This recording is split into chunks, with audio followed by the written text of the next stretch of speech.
Bismillahirrahmanirrahim. Assalamu alaikum, урматтуу бир туугандар. Алла таалама чексиз мактоолор болсун.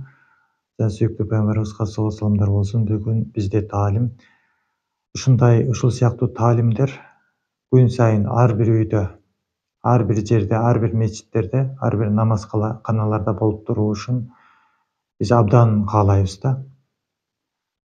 Бул таалимдин пайдасы абдан зор, билинбеген менен. 40 үйгө чейин пайдасы, нуру ошол жака чейин жетет. Бул жетээр экени хадистердин маанисинде айтылган да. Ошон үчүн ар бир үйдө ушундай таалимдерди, бир хадисти 3 жолудан кайталап, эч ким жок болсо дагы, же укканга адам жок болсо дагы кайталап турушуңуздарды өтүнөбүз.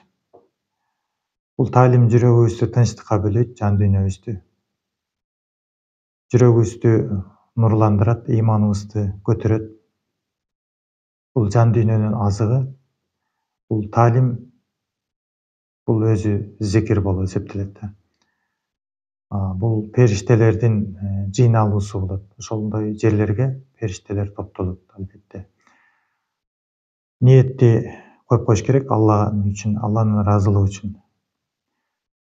Намаздын фазилеттери туурасында Заид бин Сабит разияллаху анху айтат, пайгамбар саллаллаху алейхи вассалам тарабынан ар бир намаздын артында 33 жолу субханаллах, 33 жолу алхамдулиллах, 34 жолу Аллаху акбар деп айтууга бизге өкүм берилди.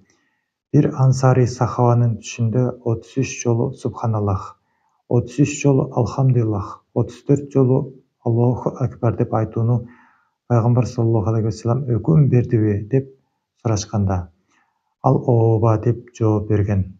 Анын түшүндөгү киши минтип да айткан экен. Ушул таспихтердин ар бирин 25тен жана ла илаха иллаллахту дагы 25 жолу айткыла. Ансари бул түшүн эртең менен келип пайгамбар саллаллаху алейхи вассаламга айтты. Пайгамбар саллаллаху алейхи вассалам мындай деди: ушундай кылсаңар дагы болот. Башкача айтканда, уруксат берилди.